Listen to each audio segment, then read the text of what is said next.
টিংখাঙত জাপানী এনকেফেলাইটিছৰ প্ৰাদুৰ্ভাৱ নৱম শ্ৰেণীৰ ছাত্ৰী কৰুণ মৃত্যু ডিব্ৰুগড় জিলাৰ টিংখাঙৰ এগৰাকী নৱম শ্ৰেণীৰ ছাত্ৰীয়ে জাপানী এনকেফেলাইটিছত আক্ৰান্ত হৈ মৃত্যু সাৱটি ল'বলগীয়া হয়। ছাত্ৰীগৰাকীৰ মৃত্যুৰ পাছতে টিংখাঙৰ পোৱালী বাঘমৰা গাঁৱত এতিয়া আতংকই বিৰাজ কৰিছে।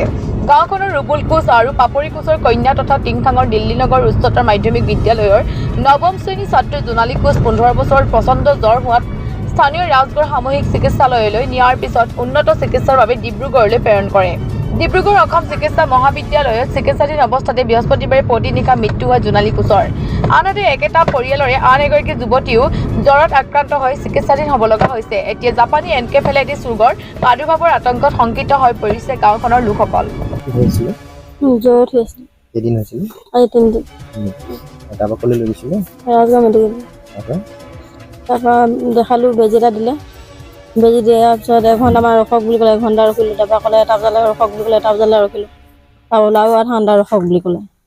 তাৰপৰা নৰখিলোঁ আহি থৈ দিলোঁ আৰু তাৰমানে একো নাই চোৱা তাৰমানে অকল ৰখক বুলি ৰখাই থৈ দিছে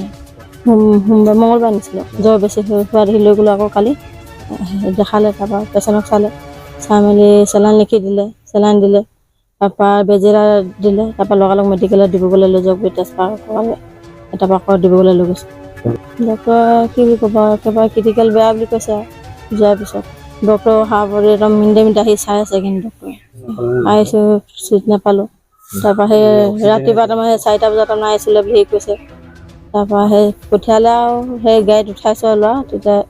নাইকিয়া হৈছে। এই ক্ষেত্ৰত আমাৰ ওচৰৰ এই ৰাজগড় যিখন চিভিল হস্পিটেল সেই হস্পিটেল কৰ্তৃপক্ষই কিন্তু চিকিৎসাৰ ক্ষেত্ৰত বহুত গাফিলতি কৰে। তেওঁলোকে সোনকালে অতি মানে তাৎক্ষণিকভাৱে যিটো ব্যৱস্থা কৰিব লাগে ব্লাড টেষ্ট বা অন্যান্য যিবিলাক আনুষংগিক পৰীক্ষা কৰিব লাগে লেবৰেটৰী কৰিব লাগে সেইবিলাক তেওঁলোকে সময়মতে নকৰে আৰু এনেকৈ থৈ দিয়াৰ ফলতে আজি এই ছোৱালীজনী আকস্মিক বিয়োগ হ'বলগীয়া হ'ল। এই ক্ষেত্ৰত চৰকাৰলৈ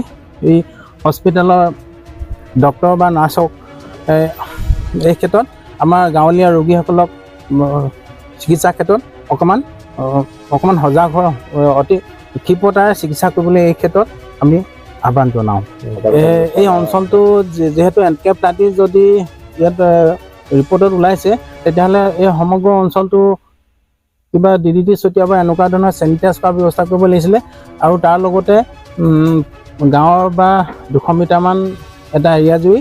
তেজৰ পৰীক্ষা কৰিলে অলপ ভাল হয় বুলি ভাবিছোঁ কাৰণ ইয়াত আৰু হ'ব পাৰে এই ক্ষেত্ৰত তেতিয়া